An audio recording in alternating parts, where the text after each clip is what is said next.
नमस्कार, हल्ला बोल में आपका स्वागत है। आपके साथ मैं हूं अंजना ओम कश्यप। होली रमजान फिर क्यों हो रहा हिंदू मुसलमान? ये सवाल इसलिए क्योंकि रमजान के दौरान कई जगह विवाद सामने आ रहे हैं। भोपाल में सोशल मीडिया पर ऐसे संदेश तेजी से वायरल हो रहे हैं जिसमें लिखा है कि मुसलमान हिंदू दुकानदारों से कोई सामान ना खरीदे, वो सिर्फ मुस्लिम कारोबारियों से खरीदें।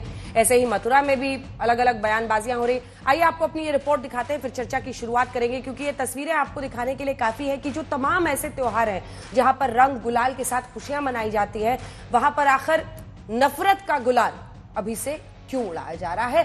कौन है वो लोग जो जानबूझकर ऐसी साजिश रच रहे हैं?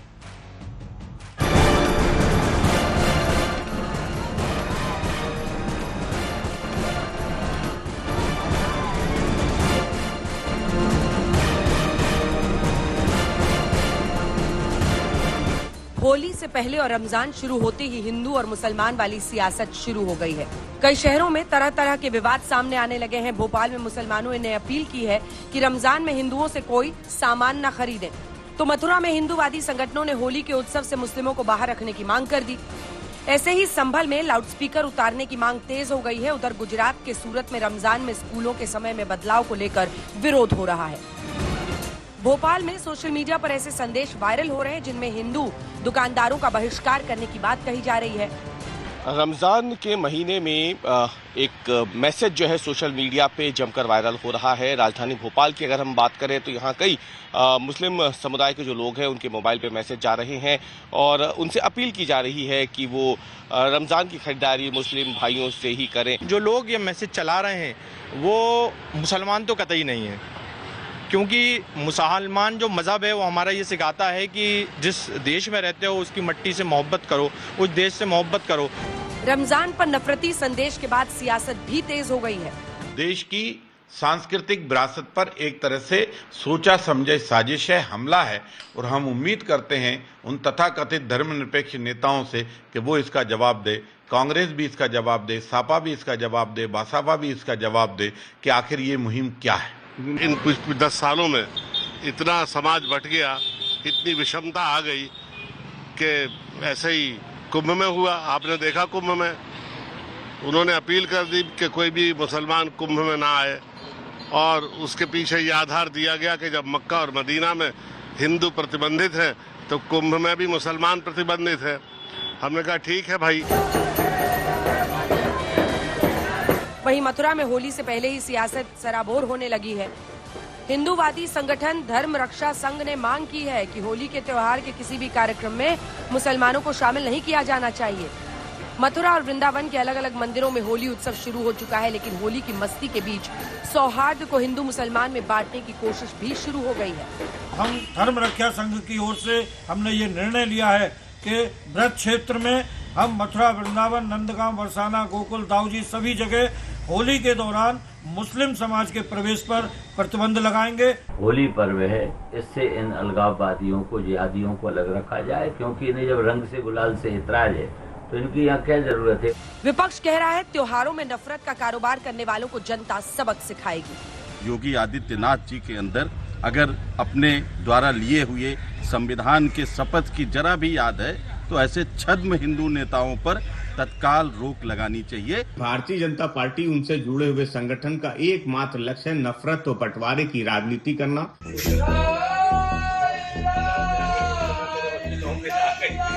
उधर यूपी के संभल में इस बार की रमजान में कोई अजान लाउडस्पीकर से सुनाई नहीं दे रही। प्रशासन ने कानून व्यवस्था बनाए रखने का हवाला देते हुए मस्जिदों से लाउडस्पीकर उतरवा लिए हैं, इसलिए बिना माइक और लाउडस्पीकर के अजान हो रही है।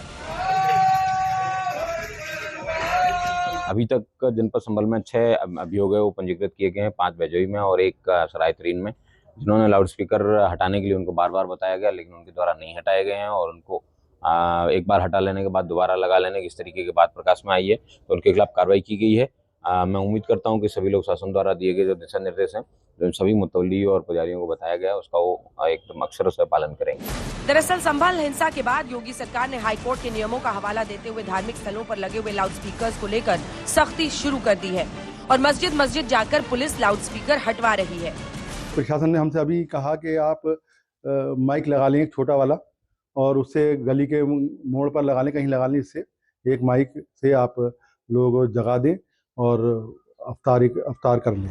इस मसले पर ओवैसी की पार्टी की ओर से प्रशासन को चिट्ठी लिखी गई और इफ्तार के समय 2 मिनट, सहरी के समय 1 मिनट लाउडस्पीकर बनाने की इजाजत मांगी है। स्पीकर के लिए आप लोगों ने रमजान भर के लिए इजाजत मांगी? हाँ, रमजान के लिए, और हमने ये कहा कि शहरी में वक्त बता दें कि ये वक्त हो चुका है, जिससे जनता को या लोगों को परेशान, जो रोजगार या रोजा रखने वाले उन्हें कोई दिक्कत नहीं। उधर रमजान के महीने को लेकर बड़ोदरा म्यूनिसिपल कॉर्पोरेशन द्वारा संचालित स्कूलों में मुस्लिम विद्यार्थियों के लिए समय में बदलाव किया गया है। सूरत में विश्व हिंदू परिषद और बजरंग दल के कार्यकर्ताओं ने इसका विरोध शुरू कर दिया है। परिपत्र का हम विरोध कर रहे हैं और हमारी मांग है तात्कालिक असर से ये परिपत्र को विड्रॉ किया जाए, वरना हिंदू समाज भी विश्व हिंदू परिषद के नेतृत्व में आंदोलन करेगा और हिंदू त्योहारों पर भी इस प्रकार का परिपत्र जारी करने के लिए मांग करेगा। फिलहाल होली और रमजान के बहाने सियासतदान अपनी अपनी सहूलियत वाली सियासत चमकाते नजर आ रहे हैं। आज तक ब्यूरो। आइए चर्चा की शुरुआत करते हैं। गौरव भाटिया जी राष्ट्रीय प्रवक्ता बीजेपी के हमारे साथ जुड़ गए हैं। आलोक शर्मा जी प्रवक्ता कांग्रेस पार्टी के, अनुराग भदौरिया प्रवक्ता समाजवादी पार्टी के, वारिस पठान साहब प्रवक्ता AIMIM के और विजय शंकर तिवारी जी VHP के प्रवक्ता के तौर पर हमारे साथ जुड़ रहे हैं। गौरव भाटिया जी, बटेंगे तो कटेंगे से बात शुरू हुई थी। कांवड़ यात्रा के दौरान दुकानों ठेलों के बाहर पहचान सार्वजनिक करने को कहा गया। फिर कई शहरों में करवा चौथ पर मेहंदी दूसरे धर्म के लोगों से ना लगवाएं, ऐसा हिंदू संगठनों ने कहा। धनतेरस दिवाली पर सनातनी लोग से ही खरीदें, इसकी मुहिम छेड़ दी गई। होली पर यही बात आई है। धर्म देखकर मतदान की भी बात बार बार आती है। सवाल यही है जो आपसे मैं आज पूछना चाहती हूँ। ये कह रहे हैं कि आप मस्जिद से जो लाउड स्पीकर हटा रहे हैं तो आप एक समुदाय को टारगेट कर रहे हैं।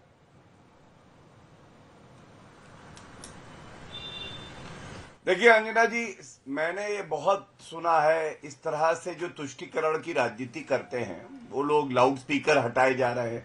मुझे याद है आज तक के चैनल पे हम लोग बैठे थे, योगी आदित्यनाथ जी ने कार्रवाई करी। जितने इलीगल लाउड स्पीकर हैं, चाहे वो मस्जिद में हो, चाहे वो मंदिर में हो, चाहे और किसी धर्म स्थल पे हो, उन्हें हटाया जाएगा। इसमें गलत क्या है? सुप्रीम कोर्ट का ऑर्डर है, आप पढ़ लीजिएगा। नॉइज पोल्यूशन कंट्रोल इन री करके जजमेंट है, उसमें स्पष्ट लिखा है कि लाउड स्पीकर जो बजेगा वो कहां बज सकता है, कितनी देर के लिए बज सकता है और उसका डेसिबल लेवल क्या होगा। लेकिन आज की जो चर्चा है, मैं इसमें एक बात कहूंगा, ये वैसे पूरा तुष्टीकरण करेंगे, हज सब्सिडी देंगे तो ठीक है, धर्म के आधार पर आरक्षण देंगे तो ठीक है, कब्रिस्तान की बाउंड्री वॉल टैक्स पेयर के रुपए से बनेगी तो ठीक है, इफ्तार पार्टी होगी मुख्यमंत्री आवास पे अखिलेश यादव देते थे, 5,000 रुपए की चांदी की प्लेट में खाना दिया जाएगा सरकारी खजाने से तो ठीक है। लेकिन अगर कोई हिंदू अस्मिता के लिए या हिंदुओं का जो आस्था है अपने धर्म में, उसके लिए कोई निर्णय कर ले तो छाती पीटने लगते हैं। मैं पहला सवाल करता हूं, अभी रिपोर्ट में आ रहा था कि नफरती है ये। मैं पूछना चाहता हूं, होली का त्योहार हो, नवरात्रे हो या कुंभ हो, हमारी एक आस्था है, हमारी पूजा पद्धति है और साथ में व्रत रखते हैं हम लोग। कई लोग ऐसे हैं कि वो नहीं चाहते कि जो मांस काटते हैं या मांस का सेवन करते हैं, मांसाहारी हैं, उनके हाथ से हमें कुछ दिया जाए, परोसा जाए।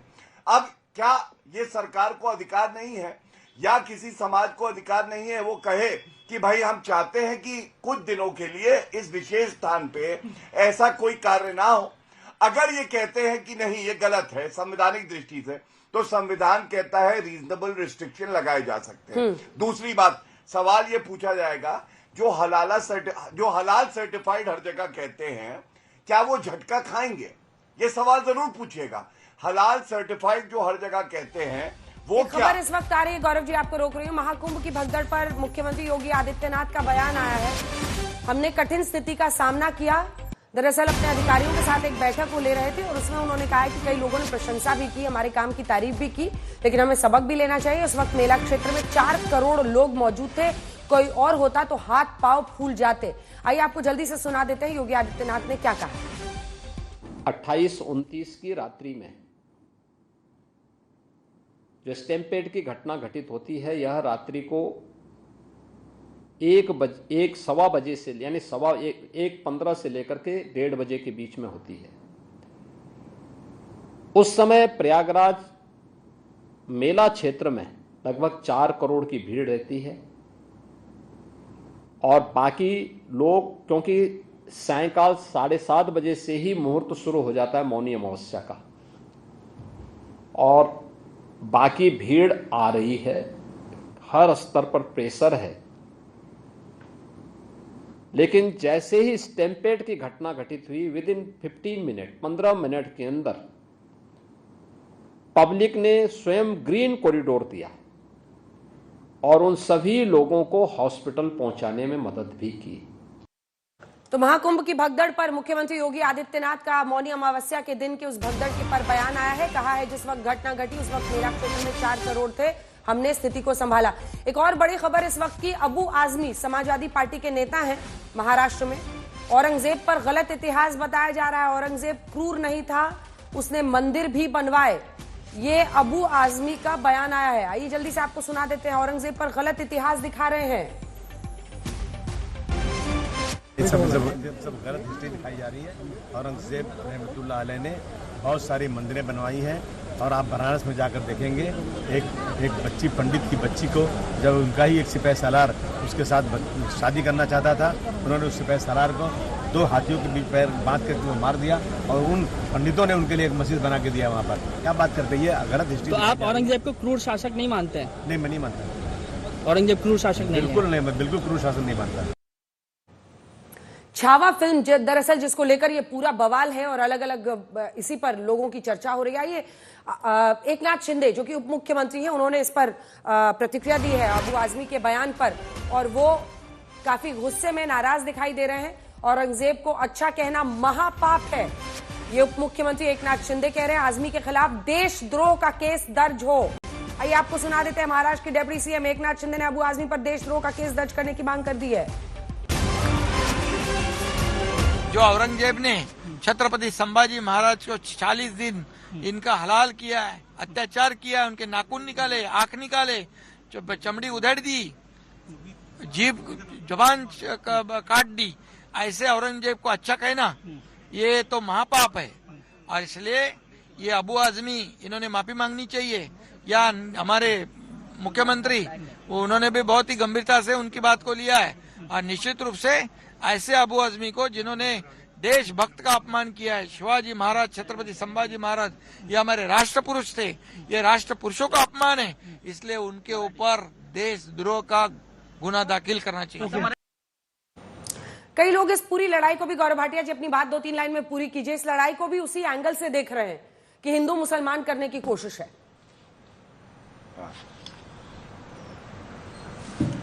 मैं अपनी बात पूरी कर लूं और मैं उसके बाद समाजवादी पार्टी पे भी कुछ कहना चाहूंगा जो अबू आजमी ने कहा है। मैंने पहला सवाल ये पूछा कि अगर आप कहते हैं भेदभाव नहीं होना चाहिए, तो क्या आप झटका जो मांस होता है उसको खाने के लिए तैयार हैं? संवैधानिक दृष्टि से भी उत्तर मिलना चाहिए और भेदभाव और समरसता बनी रहे इस दृष्टि से भी। दूसरा, आप मुझे ये बताइए, भेदभाव तो तब होता है जब मस्जिदों में महिला नहीं जा सकती है, क्या ये भेदभाव नहीं है? कितने मौलाना बोले हैं, कितने मुस्लिम लीडर बोले हैं इसके बारे में। ट्रिपल तलाक, महिलाओं के साथ अत्याचार होता था, अपराध बनाया नरेंद्र मोदी जी ने, इन्होंने तो नहीं बनाया। तो ये सवाल जरूर पूछिएगा। दूसरी बात, जो अबू आजमी कह रहे हैं वो कह रहे हैं हाँ औरंगजेब महान शासक था। तो मैं एक पंजाबी होने के नाते और सिख समुदाय ये पूछ रहा है, गुरु तेग बहादुर जी का सर कलम कर दिया। गुरु तेग बहादुर जी क्या वीर नहीं थे? अगर आप औरंगजेब के साथ खड़े हैं तो गुरु तेग बहादुर जी और पंजाबी और सिख समुदाय के साथ आप नहीं खड़े। गुरु गोविंद सिंह जी के दोनों बच्चों को आपने दीवार में जिंदा चुनवा दिया, ये औरंगजेब था आपके लिए। तो है क्या, इनके बटुए में देख लीजिएगा, आपको औरंगजेब की फोटो मिलेगी। और ये अखिलेश यादव के वक्तव्य है, उनका कहना था मुगल बहुत अच्छे शासक थे। हमारा ये मानना है छत्रपति शिवाजी महाराज ये हमारे आदर्श हैं। ये आदर्शों की लड़ाई है, असूलों की लड़ाई है। अंजना जी जवाब दीजिए। अनुराग भदौरिया जी, बहुत सारे आरोप इस बीच उन्होंने लगाए हैं मुस्लिम तुष्टीकरण के आप पे और उत्तर प्रदेश को लेकर खास तौर पर। और ये जो अबू आजमी साहब आपके हैं जिन्होंने संभाजी महाराज की क्रूर निर्मम हत्या जी, गुरु गोविंद सिंह जी के बेटों को जिन्होंने दीवार में चुनवाया, वो उनको बड़े महान लग रहे हैं। मतलब अभी तो आपको देखना पड़ेगा। देखिए, मैं सिलसिलेवार जवाब देता हूँ। सबसे पहले भारतीय जनता पार्टी के प्रवक्ता ने कहा कि इनके बटुए में अभी निकलेगी फ़ोटो। मैं तो कहता हूँ आपके तो बटुए में प्रभु राम की भी फ़ोटो नहीं है। अगर पलट के सवाल आपसे पूछें कि अभी होली का त्यौहार आने वाला, होली कब मनाई जाती है, तो नहीं बता पाएंगे आप। अभी आप ठेकेदार बन रहे थे हिंदू के, लेकिन आपको ये नहीं पता होगा होली कब मनाई जाती है। ये मैं गारंटी के साथ कह सकता हूँ। अंजना जी पूछ लीजिए इनसे, इनको ये भी नहीं पता होगा कि हमारे यहाँ पे जिससे शिवरात्रि, यहाँ पे नवरात्र होते हैं, कितने नवरात्र होते हैं, कब कब होते हैं, नहीं बता सकते। मैं गारंटी के साथ कह सकता हूँ। अगर बता दे तो मान जाऊंगा कि भाई ये हिंदू के बारे में जानते हैं और हिंदुओं की फोटो, भगवान की फोटो रखते हैं। गुरु तेग बहादुर पे कुछ बोलो, नवरात्र कितने होते हैं और होली कब मनाई जाती है। अरे हिम्मत है तो बोल के दिखाओ। हो गया, चिल्लाने नहीं, गुरु तेग बहादुर जी और गुरु गोविंद सिंह जी पे बोलो, बकवास बंद करो। साल में आते हैं, बताओ नवरात्र कितने साल उनका संकलन कर दिया और यहाँ पे बोलेंगे नहीं। अब वो आदमी कह रहे हैं औरंगजेब महान थे। अच्छा बताइए, रामनवमी कब आती है?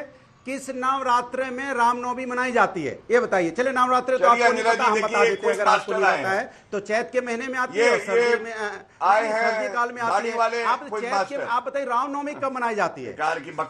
आषाढ़ में मनाई जाती है। इनसे वो सवाल पूछिए जो मैंने पूछा आषाढ़ में कि चैत में? अनुराग भदौरिया जी, रामनवमी कब मनाई जाती है? आषाढ़ में?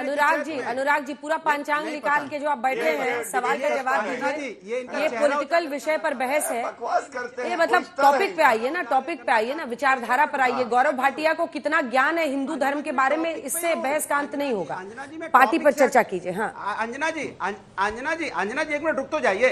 इन्होंने बटुए की बात की थी तो मैं टॉपिक पे ही हूँ।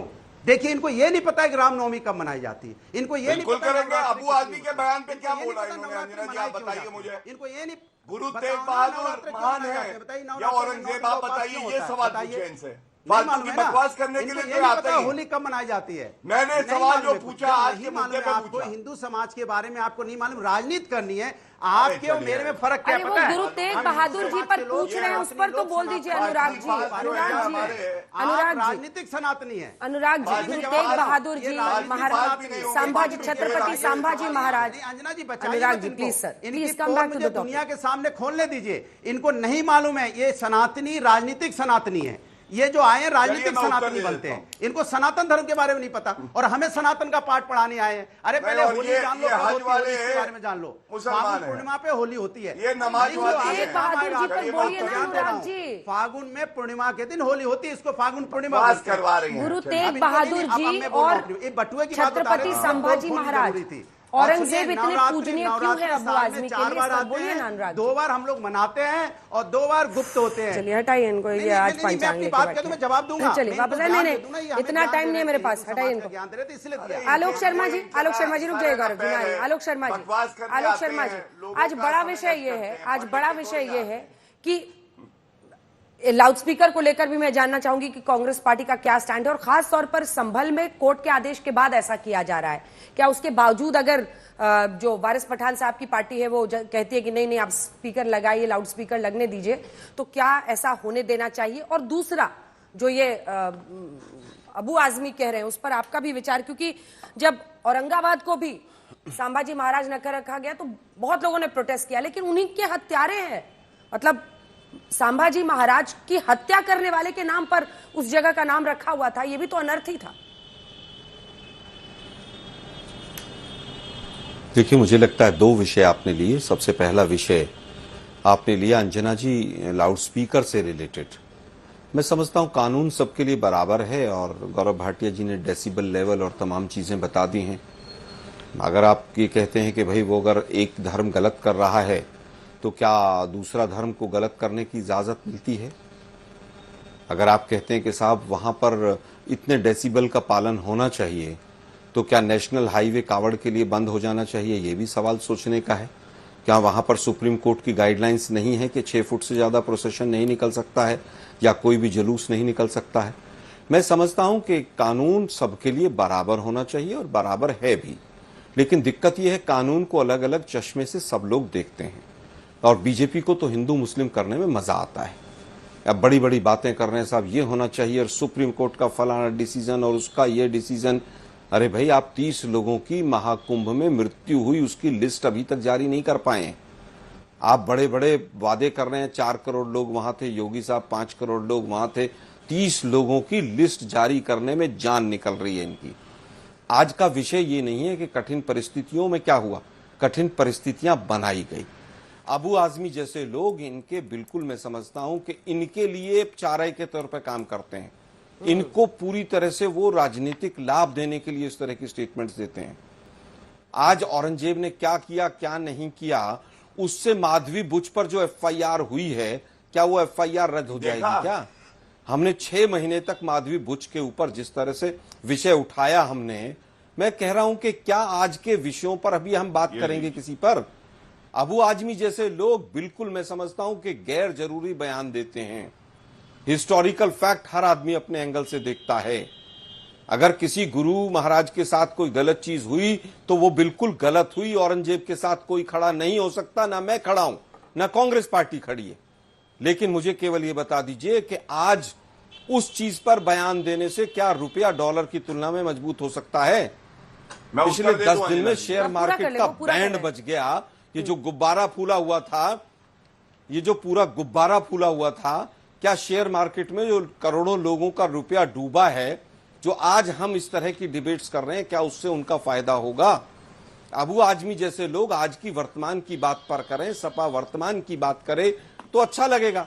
बीजेपी तो चाहती है कि आज उनसे कोई ना पूछे कि माधवी बुच जो इनके द्वारा पूरी तरह से पोषित होकर सेबी में बैठाई गई थी, जिसके लिए हमने पूरी सीरीज चलाई, आज जब उस पे ऊपर एफआईआर होती है, ठीक है, तो किस तरह से उस मुद्दे को डाइवर्ट करने के लिए आज वृंदावन, हिंदू मुस्लिम, गुलाल, होली सब कुछ आ जाएगा। क्या मुद्दे को डाइवर्ट करने के लिए असली मुद्दों से उससे अर्थव्यवस्था का फायदा तो होगा नहीं इन मुद्दों को उठाने से? और जी अलग अलग संगठन कभी कहीं कहते हैं कि यहाँ पर मुस्लिमों को दुकान न लगाने दिया जाए, वहां पर ये न करने दिए जाए, ये सब डाइवर्जन टैक्टिक्स।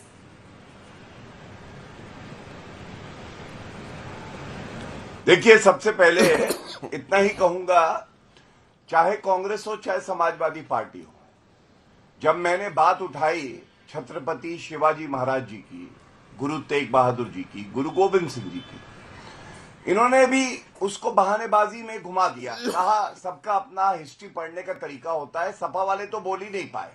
और ये क्यों है? इनको तुष्टीकरण की राजनीति करनी है। क्या हुआ अगर सिख समुदाय व्यथित रहता है, उसको चोट लगती है, कोई इनको फर्क नहीं पड़ता, इनके लिए सब वोट बैंक है। और मैं यही कहूंगा, आई लव हिजाब टू हलाला, हिंदुओं को झिंगा लाला। क्यों कह रहा हूं मैं आपको बताता हूं। अबू आजमी के बयान को बता रहे हैं कि गलत है, ये तो बीजेपी के लिए देते हैं। अरे अबू आजमी तो आपके साथ थे महाराष्ट्र चुनाव में, आपको ये भी नहीं पता है क्या? आप ये बताइए, आपने अपने मैनिफेस्टो में लिख दिया भाई साहब, कांग्रेस पार्टी ने बहुसंख्यकवाद की भारत में जगह नहीं है। इनसे पूछ लीजिए, हिजाब पे कर्नाटका सरकार ने स्कूलों में कहा हिजाब होना चाहिए। ये बच्चियों को क्या आगे बढ़ाएंगे जो मुस्लिम है? नहीं बढ़ा सकते, जबकि हाईकोर्ट ने रद्द करा था वो आदेश। और सबसे बड़ी बात मैं ये कहूंगा, ये देखिए अटैक्स, ये किस तरह से कुंभ को क्या कहते हैं, अरे गरीबी तो नहीं चली जाएगी कुंभ में डुबकी लगाने से। वहां दूसरे बैठे समाजवादी पार्टी के अंजना जी, जब मृत्यु कुंभ बुलाया ममता बनर्जी ने, अखिलेश यादव ने उनका समर्थन किया, लालू प्रसाद यादव बोले फालतू कुंभ है। 67 करोड़ हिंदू श्रद्धालु जब डुबकी लगाते हैं तो हिंदुत्व की ताकत इन्हें पता चलती है और उससे ये थर-थर कांपते हैं, क्योंकि ये हमें जात पात पे बांटना चाहते हैं। और पूरा भारत और हिंदू समाज एकजुट हो रहा है और इसीलिए इनको दर्द होता है। मुसलमानों को हज सब्सिडी देते हैं, मुसलमानों के लिए इन लोगों ने इफ्तार पार्टी रखी थी। कांग्रेस पार्टी के प्रवक्ता से पूछिएगा, मनमोहन सिंह प्रधानमंत्री थे, 5-5 हजार रुपए के चांदी के प्लेट में इफ्तार पार्टी देते थे। और यहाँ पे अगर हम बात कर लेते कावड़ियों की तो इन्हें दर्द हो जाता है। इस भेदभाव को खत्म करना है जो मोदी एक बार वारिस पठान जी बोले, फिर मैं आ रही हूं। और अब करूंगा एक बात करके, कैमरामैन देखिए, एक मिनट जल्दी बस, आखिरी एक बात, 10 सेकंड। ये मेरा बटुआ है, ये मेरा बटुआ है, ठीक है? अब देखिए इसमें जो ये लोग कहते हैं मेरे बटुए में, तो देखिए शिवजी भगवान मैंने बटुए से निकाली अभी, ये रहा बटुआ, शिवजी भगवान। हाँ, ये देखिए भगवान राम दिखाई दिए, ठीक है? और ये देखिए हनुमान जी दिखाई दिए। अब इनके बटुए को दिखवा लीजिए। इनके बटुए में औरंगजेब मिलेंगे आपको, इनके बटुए में अफजल गुरु दिखेंगे, इनके बटुए में आपको रोहिंग्या की तस्वीरें मिलेंगी, क्योंकि इनको धर्म से जो पक्षपात करते हैं वो दिखाई देता है। और ये उत्तर है, आइंदा से बताना गुरु तेग बहादुर महान थे या नहीं थे, औरंगजेब के साथ अबू आजमी क्यों खड़े? ठीक है, एक बार अनुराग जी बोलेंगे, लेकिन उससे पहले एक बार जल्दी से वारिस पठान साहब से एक रिएक्शन ले लूं, विजय शंकर तिवारी जी से, उसके बाद में आऊंगी। वारिस पठान साहब, आपकी पार्टी की तरफ से चिट्ठी लिखी गई है कि संभल में आप अलग से लाउडस्पीकर बजाने के लिए इजाजत दीजिए, लेकिन जब कोर्ट का ऑर्डर है, जब वहां पर सेंसिटिव परिस्थितियां हैं, तो फिर ऐसी विशेष मांग क्यों? नहीं, देखिए अंजना जी, हमारी पार्टी की तरफ से 2 चिट्ठी लिखी गई। एक चिट्ठी मैंने लिखी है महाराष्ट्र के मुख्यमंत्री देवेंद्र फडणवीस जी को, और हमने उसमें अनुरोध किया है कि रमजान का मुबारक का जो महीना है, उसमें जो कर्मचारी है, गवर्नमेंट एम्प्लॉयज, उनको 1 घंटे के लिए रोजा खोलने की रियायत दी जाए, क्योंकि तेलंगाना की सरकार तो बरसों से देती आ रही है, झारखंड की सरकार ने दिया है, और आंध्र प्रदेश की सरकार, जहां चंद्रबाबू नायडू, पवन कल्याण बीजेपी का हिस्सा है सेंटर में भी, उन्होंने भी एक नोटिफिकेशन निकाला 11 फरवरी को, और उन्होंने भी 1 घंटे की रियायत दी है। तो हमने ये भी मांग की थी महाराष्ट्र सरकार से कि महाराष्ट्र में 1 घंटा यानी 4 बजे उनको जाने दिया जाए घर पे, ताकि वो जाके अपना रोजा इफ्तार कर सके, मगर महाराष्ट्र सरकार ने अब तक नहीं किया। लाउड स्पीकर के ऊपर भी क्या है अंजना जी, डेसिमल लेवल सुप्रीम कोर्ट ने तय किया है। रमजान का महीना है, चिट्ठी में लिखा है कि भाई सुबह में फजर में सहरी के टाइम और शाम को इफ्तारी के वक्त 2 मरतबा अनाउंसमेंट करने की इजाजत दी जाए, पर अब तक वहां पर कुछ हुआ नहीं। अब यही होता है ना, देश में एक जन के लिए कानून बिल्कुल अलग है, और जहां मुसलमानों का नाम आ गया, आप देखिए किस तरह से वहां के ऊपर राजनीति हो जाती है, और तुष्टीकरण की राजनीति का ओछा खेल सबसे बड़ा तो बीजेपी खेल रहा है। आप महाराष्ट्र के अंदर ध्यान भटका दिया, पूरा मेजर जो ध्यान थे महाराष्ट्र में, जो एक महिला का बलात्कार हुआ था 2 दिन पहले पूना के अंदर स्टेट ट्रांसपोर्ट की बस के अंदर, उसका जवाब चाहिए था, वो अब जवाब से ध्यान भटक गया। महाराष्ट्र के अंदर एक ऐसी जगह है जहां पर ऐसा कहा गया है कि मुसलमानों को उस धार्मिक जगहों के ऊपर दुकानें लगाने की इजाजत नहीं दी। ये सरासर सामाजिक बहिष्कार जो बोलते हैं, social boycott, violation of article 7। उत्तर दे दो जरा, उस पर सवाल करना था, उसको कोई जवाब नहीं देगा। क्यों इस तरह की बात की जाती है? अजमेर शरीफ का जब उर्स होता है, अजमेर शरीफ का जब उर्स होता है अंजना जी, हमारे हिंदू भाइयों को पूरी इजाजत है, अब लगाइए दुकान, कोई आपत्ति नहीं उठाता। कुंभ का मेला लगा, आपने क्यों नहीं अलाउड किया मुसलमानों को वहां दुकान लगाने के लिए? आपने नहीं किया, आपको ऐसा था नहीं, इनकी एंट्री नहीं चाहिए वहां पर। अरे एक इंसान लगाता दुकान, 2 रुपया कमा लेता, आपने उसको कमाने नहीं दिया। और अब यहाँ आके बराबरी की बात करें, संविधान की बात करें, इक्वलिटी की बात करो, तो सारी चीजें जो अंजना जी देश के लोगों का ध्यान भटकाने के लिए। एक बार विजय शंकर तिवारी जी बोल रहे, उसके बाद से गौरव जी जवाब उन्होंने क्या कहा, उसने क्या किया, तो आपके सामने तिवारी जी, क्या इस तरह की मांग रखना ठीक है? मतलब हम कोएग्जिस्ट करते हैं पहले से समाज में, हम एक साथ, और होली के पहले नफरती गुलाल क्यों कि यहाँ पर दुकान नहीं लगाया जा सकता है, वहां नहीं लगाया जा सकता है? अब ये कैसे होगा कि किसी धर्म के लोगों को आप कहें कि वो दुकान ना लगाए? ये तो गलत है ना तिवारी जी। हाँ, मैं बताता हूँ, बिल्कुल ठीक बात है, लेकिन पठान साहब ने एक बात आज तक नहीं बताई है कि बहुत सारी बातें, बहुत सारे ऐसे कुकृत्य कैमरों में कैद हो गए हैं, मोबाइल में कैद हो गए हैं, समाज के बीच में गए हैं, लोग सब्जियों में थूक रहे हैं, लोग दाढ़ी बनाते समय तो अपराधियों को पुलिस पकड़ेगी ना, फेशियल करते हुए, बाल बनाते हुए। अरे विजय शंकर जी, आप बेसिक पॉइंट मिस कर रहे हैं सर। अगर ऐसा अपराध कोई कर रहा है, ये अपराध है, अपराध है, और उसको पुलिस को पकड़ना होगा। सुनिए ना पठान साहब ने आज तक एक बात भी नहीं बोली। सुनिए ना, हम कहते हैं उनको पुलिस वाले पकड़ेंगे, लेकिन इस वजह से एक पूरे समुदाय की रोजी रोटी रुक जाए, ये कैसे कह सकते हैं आप? देखो अंजना जी, आपकी आवाज मुझे पूरी नहीं सुनाई पड़ी, मैं केवल एक विचार कर सकता हूँ। आपने क्या मेरे से प्रश्न किया था? मैंने जो अपनी बात रखी थी कि हम धार्मिक उत्सवों में इनको नहीं आने देने की बात कर रहे हैं। जैसे हमारे यहाँ गरबा होते हैं, गरबा में किस प्रकार के कुकृत्य लोग करते हैं, और हमने तय किया कि गरबा में इनको आने नहीं देंगे। अभी यही कह रहे थे कि 10-12 साल में नफरत बढ़ा है, अगर कोई तो कारण रहा होगा नफरत बढ़ने का। आप बताइए, पिछले 3-4 साल में जितने तीर्थ यात्राएं, जितने इस प्रकार के हमारे पर्व त्योहार, इतने शोभा यात्राएं निकली हैं, उन सब में पत्थरबाजी, लक्कड़बाजी, बुतलबाजी सब हुआ है। भाई तिवारी कौन फैला रहा है? तिवारी जी, क्या शोभा, आपको पता है ना कि इस वक्त आप जो कुछ भी कह रहे हैं, इस देश के संविधान की मूल भावना के खिलाफ बोल रहे हैं। इस देश का संविधान धर्म के आधार पर यह इजाजत नहीं देता कि कोई भी सरकार या कोई भी प्रशासन एक धर्म के लोगों को दुकान लगाने, बिक्री करने या सामान लगाने से रोक सके। ये समझ में आ रहा है? नहीं, आर्टिकल 17 का वायलेशन। अंजना मुझे समझ में आ गया, अंजना मुझे समझ में आ गया। मुझे ये बताइए, सोशल बॉयकॉट, सामाजिक बहिष्कार, पेशाब ये थूकेंगे नहीं, ये अपवित्र नहीं करेंगे, ये कौन तय करेगा? ये बता दीजिए आप। हम नहीं चाहते इनका थूका हुआ सामान खाना, हम नहीं चाहते कि जिस प्रकार से ये सब्जियों में पेशाब करते हैं वो अरे अगर कोई करेगा तो पुलिस प्रशासन है उसको केस करके जेल में डालेगी। ये कौन तय करेगा? कितनों ने थूका है बताओ ना, कितनों ने थूका है, चलिए बताओ मेरे को। नहीं तिवारी जी, ये सामाजिक बहिष्कार जो आप करने की बात कर रहे हो ना, ये आर्टिकल 17 जो आर्टिकल 17 का वायलेशन है, इसके ऊपर सजा हो सकती है कि इंसान को। हम तो अजमेर शरीफ की दरगाह का उर्स हो तो सबको दुकान लगाने देते हैं, तो आप क्यों दुकान नहीं लगाने देते? चलिए बताइए कितनों ने थूका है या फूका है? अब जो कोई करेगा तो पुलिस प्रशासन उसके खिलाफ कार्रवाई करेगी। अगर आप तो रोजगार छीनने की बात कर रहे हो, किसने इजाजत दिया आपको एक ही देश में रहकर एक मुसलमान इंसान? लेकिन एक बात है वारिस पठान साहब, लड़ाई बंद कीजिए, आप दोनों का हो गया बहुत, लगातार बोल रहे हैं वारिस पठान साहब। लेकिन एक बात आपको भी समझना होगा कि जब आप धर्म के आधार पर नफरत फैलाते हैं, जब आप इस देश में रहते हुए औरंगजेब को महान बताते हैं या फिर उनके मजार पर पहुंच जाते हैं, तो आप भी उन भावनाओं को आहत करते हैं जिसकी शायद आपको समझ ही नहीं है। आपको समझ ही नहीं आता छत्रपति संभाजी महाराज की क्रूर निर्मम हत्या करने वाले के मजार पर आप पहुंचे हैं, आपको समझ ही नहीं आता है। पता ये हिस्टोरिकल फैक्ट आप पलट देंगे। अरे वो एएसआई प्रोटेक्टेड मॉन्यूमेंट है, औरंगजेब रज़ियल्लाहु तआला की जो मजार है वहां तो रेनोवेशन के लिए आपके नेता गए थे, आप लिख दीजिए एएसआई प्रोटेक्टेड मॉन्यूमेंट में रेनोवेशन के लिए गए थे। और जो छत्रपति शिवाजी महाराज की सब इज्जत करते हैं, नहीं छत्रपति शिवाजी महाराज की हम भी इज्जत करते हैं, संभाजी महाराज की हम भी इज्जत करते हैं, लेकिन 300 साल पुरानी हिस्ट्री निकाल के अगर किसी मुगलों ने कुछ किया तब तो हिंदू मुसलमान का नहीं था। औरंगजेब की आर्मी में मैक्सिमम हिंदू थे, शिवाजी महाराज जी की आर्मी के अंदर मैक्सिमम मुसलमान थे। हिंदू मुसलमान की लड़ाई नहीं, टेरिटरी को आप दरअसल जानते हैं, मगर आपको वाजपेयी जी कहते थे चिंगारी का खेल बुरा होता है। आपको आपकी पार्टी के, आपके पार्टी के नेताओं को अच्छी तरह से पता है कि क्या क्या बयान देने से ये चिंगारी फैलेगी और उनको कुछ वोट आ जाएंगे, और इसीलिए आप लोग इस तरह की बात करते हैं। उसके बाद से मुझे समझा रहे हैं कि एएसआई प्रोटेक्टेड मॉन्यूमेंट है तो वहां जायजा लेने गए थे आपके नेता एआई में। क्या बात कर रहे हैं वारिस साहब, थोड़ी ईमानदारी रखिए। आप वकील हैं, इस देश की अदालत में जाते हैं बात करने के लिए, आप अगर संविधान नहीं समझेंगे।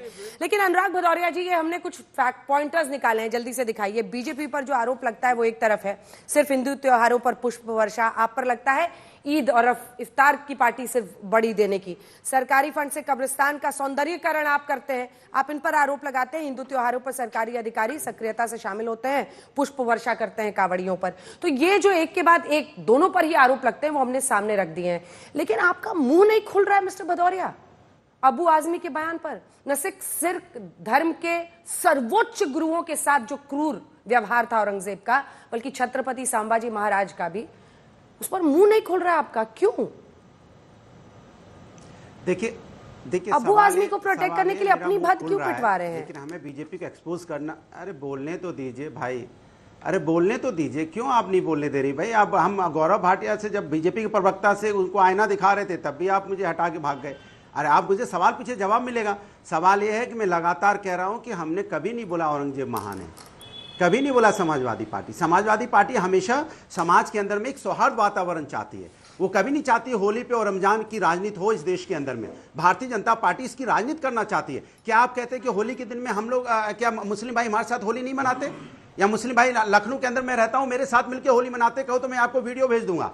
मिलके हम हिंदू मुस्लिम एक साथ मिलके होली मनाते हैं, रंग खेलते हैं एक दूसरे के ऊपर में, कभी कोई दिक्कत नहीं हुई। लेकिन भारतीय जनता पार्टी जब से सत्ता में आई है, ये माहौल को सिर्फ धर्म के नाम पे राजनीति करना चाहती है। बार बार कह रही है कि वहां से माइक हटा दिए जाए रमजान का। ठीक है, जो माननीय सर्वोच्च न्यायालय का आदेश है सभी मार रहे हैं, सभी मुस्लिम भाई मार रहे हैं, फिर भी उसमें बात भारतीय जनता पार्टी जबरदस्ती करने के लिए तैयार है। अरे देश हिंदू मुस्लिम सिख ईसाई सबका है। जो एक बहुत बड़ी अभी लंबी लंबी बातें सिख के लिए कर, सिख समुदाय के लिए कर रहे थे, क्या सिख समुदाय में जो किसान थे जिनकी मौतें, उसके बारे में बीजेपी प्रवक्ता महोदय बोले क्या कुछ? अभी हाल में जब धरने पे सिख समुदाय के लोग बैठे थे, यहाँ पे किसान बंधु बैठे थे, क्या वहां पे मौत नहीं हुई इनकी? तब तो नहीं बोले, तब तो उनको सिख भाई नहीं याद आए। सवाल है, भारतीय जनता पार्टी अपने राजनीतिक एंगल से हर चीज देखना चाहती है। मैं तो इनसे कहता हूं, रमजान के दिन जब ये छुट्टी कर रहे हैं तो नवरात्रि के दिन आपने पूजा पे क्यों नहीं 1 घंटे पहले छुट्टी दी? मैं तो आपसे बोलता हूं, नवरात्रि जब मनाए जाते हैं तो आपकी जिम्मेदारी बनती थी ना कि जो हिंदू परिवार है, जो हिंदू यहाँ पे नवरात्रि 9 दिन उपवास करते हैं, 1 घंटा पूजा का, उनको क्यों नहीं आप छुट्टी का देते?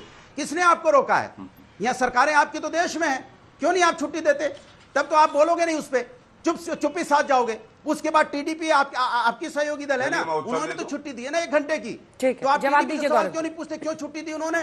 किस बात की नवरात्र पर क्यों नहीं आप पहले छुट्टी देते? विपक्ष से जबरदस्ती पूछना है क्योंकि समाज के अंदर में। गौरव जी, चंद्रबाबू नायडू पवन किसने रोका इनको? अंजना जी आप शांत कराइए। हाँ देखिए, सबसे पहले देखिए कैसे एक्सपोज हुए हैं मैं आपको बताता हूं। और अगर आधुनिक राजनीति में कोई औरंगजेब है, कौन है आपको मालूम है? औरंगजेब ने अपने पिता को सिंहासन से, कुर्सी से हटाया था। अब ये मैं नहीं कहता हूं, सपा के एक बड़े नेता ने ये बयान दिया था कि अखिलेश यादव ने भी अपने पिता श्रद्धेय मुलायम सिंह यादव जी को कुर्सी से हटा दिया तो वो औरंगजेब है। ये मैं नहीं कहता हूं, ये इन्हीं के पार्टी के नेता ने कहा था। दूसरी बात, इनसे ये पूछिए संविधान संविधान संविधान अब इनको याद आ रहा है। अंजना जी वैसे शरिया कानून की बात करते हैं, इस बीच में ना बोलो बस। नहीं, ये गलत बात है। आज बारी बारी से, बारी बारी मैं आपसे अनुराग जी, बताऊं, रुक जाइए। गवारों को मत बुलाया करिए। हाँ प्लीज पूरा कीजिए। नहीं, ये सब बकवास ना करें, इसीलिए स्तर गिरा देते हैं चर्चा का। प्लीज धन्यवाद। मैं इनसे एक बात पूछना चाहता हूं, चाहे ये हो चाहे वो बैठे हमारे वारिस पठान जी, संविधान इनको तब नहीं याद आता है जब हम कहते हैं हलाला गलत है। ट्रिपल तलाक में इनको याद नहीं आता। बहु विवाह संविधान में तो कहीं नहीं लिखा बहु विवाह सही होगा, बल्कि बहु विवाह गैर संवैधानिक है, तब नहीं बोलेंगे। तो ये एक बड़ा सवाल है। तीसरी बात आपने जो कही, आपने कहा क्यों रोका जा रहा है एक धर्म विशेष के लोगों को वहां दुकान लगाने से। ये सही बात है। संवैधानिक दृष्टि से आर्टिकल 19(1) कहता है कि सबको अधिकार है, लेकिन रीजनेबल रिस्ट्रिक्शन लगा सकते हैं। दूसरी बात, जामा मस्जिद के पास, सभी मस्जिदों के बाहर अगर कोई सुअर का मांस खाना चाहता है और वो दुकान खोले, क्या अंजना जी आप बताइए, ये लोग मान जाएंगे? मुसलमान कहेंगे ठीक है। मैंने हलाल मीट का प्रश्न उठाया, मुझे उम्मीद है यहाँ पे बैठे हैं वारिस पठान कहेंगे नहीं हम झटका भी खाएंगे। गणपति बप्पा मोरिया बोल दिया था इन्होंने एक बार अंजना जी, उसके बाद 2 महीने तक टीवी डिबेट से गायब हो गए और माफी मांगी कि मैं गणपति बप्पा मोरिया बोला, ये गलत है। अब ये बीच में नहीं बोल। पूरा कीजिए गौरव जी। मैं इसलिए ये बात उठा रहा हूं, आप ये नहीं कर सकते अंजना जी कि आप कहें हमारी जो भावनाएं हैं धार्मिक वो तो बहुत अच्छी है, हम उसको जो है मनवाएंगे, और दूसरों की बात आए तो आप कहें नहीं हमें भी वहां जाइए।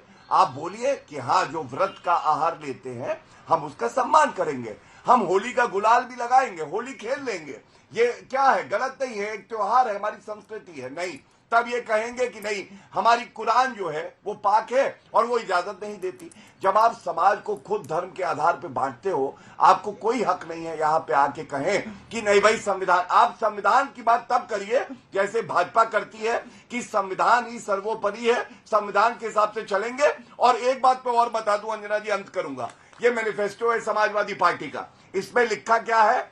हम मुस्लिम बच्चियों को 10वीं पास 30,000 रुपए वजीफा देंगे। क्यों सिख को नहीं देंगे? क्यों हिंदू को नहीं देंगे? हमारी सारी योजना जितनी है, चाहे केंद्र की हो चाहे उत्तर प्रदेश सरकार की हो, चाहे मुसलमान हो, सिख हो, हिंदू हो, ईसाई हो, पारसी हो, जैन हो, बौद्ध हो, सबको बराबर का सम्मान देती है और सब उससे लाभान्वित है। ये फर्क है, इसलिए तुलना जो है वो देखिए। आलोक जी देखिए, भोपाल में वीडियो वायरल हो रहा है, कई जगहों पर हो रहा है लोकली।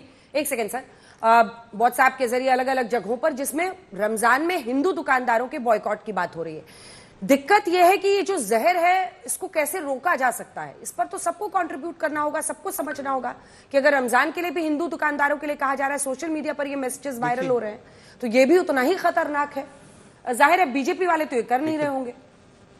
दोनों चीजें खतरनाक हैं, दोनों चीजें खतरनाक हैं। लेकिन देश के प्रधानमंत्री संवैधानिक पद पर जब 80 और 20 की बात करेंगे, शमशान कब्रिस्तान की बात करेंगे, तो नफरत को कम नहीं किया जा सकता है। देश के प्रधानमंत्री के लोकसभा के भाषण मंगल सूत्र छीन ले जाएंगे, ज्यादा बच्चे वाले आपकी भैंस खोल ले जाएंगे, और पता नहीं क्या क्या कहा गया था। क्या वो ठीक था? मैं समझता हूं उसी के ऊपर अगर लगाम लग जाती तो ठीक होता। आज हम हलाल और हलाला मीट के ऊपर तो बात कर रहे हैं, जो भी बात कर रहे हैं, वो माधवी बुच पूरी शेयर मार्केट को हलाल करके चली गई, उसके ऊपर हम बात नहीं कर रहे हैं। आज दुर्भाग्य ये है कि 700 किसान जब यहां पर मृत्यु हुई बॉर्डर के ऊपर, क्या वो सिख भाई नहीं थे? क्या वो किसान भाई नहीं थे? मृत्यु कुंभ कहना बिल्कुल गलत है। किसी भी रूप में ममता बनर्जी का कोई भी समर्थन नहीं कर सकता है। मैं इस शब्द की घोर निंदा करता हूं। लेकिन क्या जो वहां पर 1000 से ज्यादा मृत्यु हुई उसको छुपाया गया आंकड़ों को, क्या वो आंकड़ों को छुपाना गलत नहीं था? क्या वो 30 लोगों की लिस्ट नहीं आनी चाहिए? अब डुबकी की बात भी कर लेते हैं। मोहन भागवत जी को मैं कहूं कि वो गैर सनातनी है, हिंदू विरोधी हैं, क्योंकि वो वहां पर डुबकी नहीं लगा के आए, तो क्या ठीक होगा? क्या मोहन भागवत जी को मैं देशद्रोही कहना शुरू कर दूं क्योंकि वो कुंभ में नहीं गए हैं? मैं समझता हूं इनको नॉन इश्यूज को इश्यूज मत बनाइए। अभी इन्होंने, अरे भाई सुनिए ना जरा भाई, देखिए मैं बीच में नहीं बोला, मैं किसी के बीच में नहीं बोला था। दुर्भाग्य यह है कि यूपीएससी का चेयरमैन गलत भर्ती करके आईएएस आईपीएस की भाग जाता है, रिजाइन करके, क्योंकि वो बीजेपी का पिट्ठू है। नीट के एग्जाम में बीजेपी का आरएसएस का पिट्ठू 22 लाख बच्चों के भविष्य को तबाह कर जाता है, उसके ऊपर कोई बात नहीं बोलेगी बीजेपी। लेकिन दिक्कत यह है कि युवा जब अमेरिका से बेड़ी लगाकर आते हैं तो उसका समर्थन करते हैं विदेश मंत्री। ठीक है गौरव जी, आज यहाँ पर हम हलाल मीट के ऊपर चर्चा करेंगे क्योंकि पूरे समाज को हिंदू और मुसलमान में बांटना है। माधवी बुच के ऊपर क्यों नहीं बोलते आप? माधवी बुच कौन थी, कहां से आई? वो पूरे शेयर मार्केट को तबाह करके चली गई। वो पूरे हिंदुस्तान का बेड़ा गर्क कर दिया उसने। शेयर मार्केट का क्या हाल किया? आज उसके ऊपर एफआईआर हो रही है। कब वो हिंदुस्तान पूरा जानना चाहता है। आप लोग भगाएंगे उसको, लेकिन बात होगी कि हलाल मीट कहां बिक। ऐसा है अंजना जी, गौरव जी जवाब दीजिए। हिंदू मुसलमान की राजनीति की शुरुआत अगर किसी ने करी है वो कांग्रेस पार्टी है। शाहबानो का जजमेंट आया सुप्रीम कोर्ट का, कौन कानून लाया और उसको पलट दिया? राजीव गांधी ने। हज सब्सिडी, मुसलमानों को हज सब्सिडी देते थे, अब खत्म हो गई सर्वोच्च न्यायालय के फैसले के बाद। कौन करता था हिंदू मुसलमान? कांग्रेस पार्टी।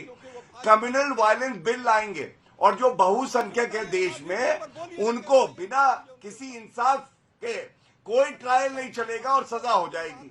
ये किस तरह की बातचीत थी? और अंत करूंगा, तमाम सवाल है, लेकिन इन सब के बीच सिर्फ ये मकसद है कि धर्म और त्योहार के ऐन पहले इस तरह से जहर नहीं फैलना चाहिए। अगर कहीं भी हो रहा है, कम से कम अगर आपके मोबाइल पर आता है, आप सोशल मीडिया पर ऐसी चीजों को आगे ना बढ़ाएं। हल्ला बोल में इतना ही। देश दुनिया की बाकी खबरों के लिए देखते रहिए आज तक।